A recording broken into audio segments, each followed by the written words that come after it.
In my final quarter at Cal Poly, I completed a very meaningful senior project. I worked with the organization Margarita Adventures located in Santa Margarita, California. They have access to the giant Santa Margarita Ranch, where they currently carry out a successful zipline tour. I fit into the picture by working with Cheryl Clendenin, the company's naturalist, on their newest and, in my opinion, most important project yet, creating an outdoor education program. The overarching goal of my senior project was to develop outdoor education curriculum specific to Santa Margarita Ranch so that children in the future can learn to love the natural world and rally to protect it. As stated by educator David Sobel, if we want children to flourish, we need to give them time to connect with nature and love the earth before we can ask them to save it.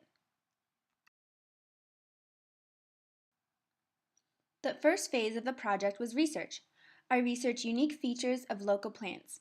I examined countless outdoor ed materials found in my mom's classroom and Anne-Marie's bookcase, as well as all over the web. The first narrowing of focus was to make curriculum about plant adaptations. Still, I had too many awesome activities rolling around in my head, ranging from biomimicry, making interactive plant ID signs, and dissecting plant structures. So I consulted the wise expert botanist at Cal Poly, Dr. Matt Ritter, to gain insight on my approach. From him, I learned that we can never really know why a plant has evolved a certain trait. This mindset switch from teaching about plants to guiding inquisition about plants really helped me take off in my project. I further narrowed my approach so that all activities I made would help answer the big question, how do plants survive? I tailored each activity to address the next generation science standards, such as construct an argument that plants have certain characteristics to help them survive. Next, you'll see the processes involved in creating a series of activities based around this very question. To encourage children to view nature as active and evolving over time, I developed a story showing potential plant species that could have gone extinct in the area. This story was originally written to describe the lives of single plants that had died. The revised version is more accurate in that it's from the perspective of an entire plant population rather than just one. The story references the large oak woodland communities on the ranch and starts like this. On this hill, there used to be bushes with tiny star-shaped leaves basking in the sun all day. These plants received the perfect amount of sunlight to make their own food. But one year, these oaks began growing and grew so tall that they shaded all the plants. Can you guess what happened to them? Right, they weren't able to get enough sunlight, so that species disappeared. This will be a great introduction to learning about how, instead of dying out, a plant species can adapt to meet the new demands of the environment. The original idea was to make display cards demonstrating contrasting leaf characteristics such as light and dark color to be discussed as a group. To make this more engaging, we made a relay game out of it. The students will be in two teams, each with a stack of cards exhibiting different leaf characteristics. They will race to find the adaptations that would best benefit a plant in different environments. For example, the students might search for characteristics for a plant on a sunny hillside. In this case, the first team to find the cards, small leaves, hairy surface, and light color, would be the winning team. There are so many different ways to explore plant adaptations, and we really wanted to have the children do the discovering themselves. My initial plan was to give the children a helpful characteristics chart displayed here, in which the naturalist would guide the children to different plants with a specific adaptation. They would figure out, for example, that a waxy coating is helpful for holding in moisture. But in looking closer, we saw it didn't provide students with a comprehensive approach to adaptations to show that all features of a plant are an adaptation of some sort. So to mitigate this issue and to give children time to explore on their own, we created a new adaptations chart that focuses on investigating the features of just one plant. After examining one plant's features as a group with the naturalist, the children would complete the chart again while looking at another plant.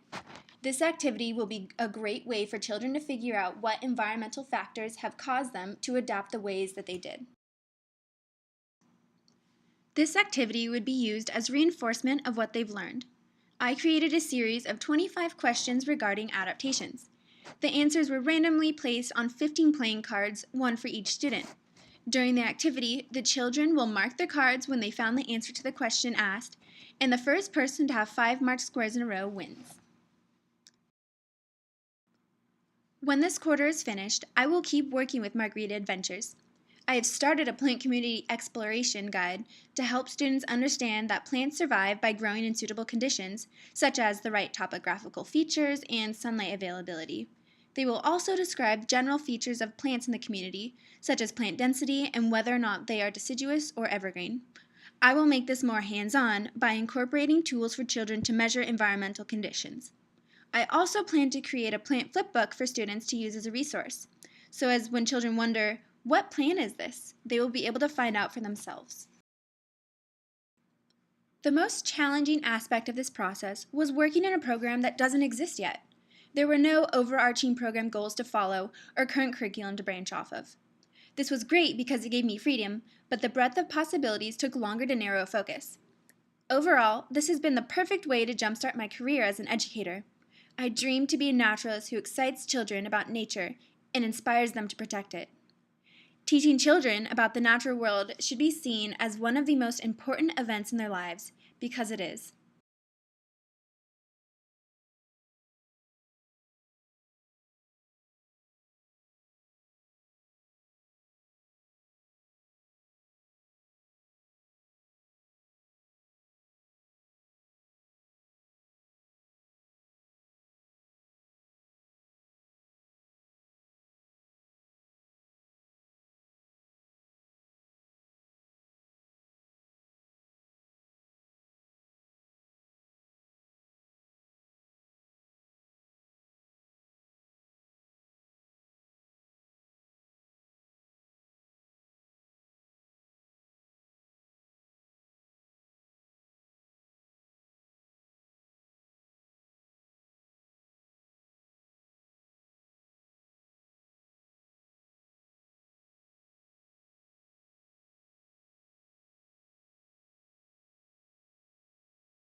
Thank you for listening.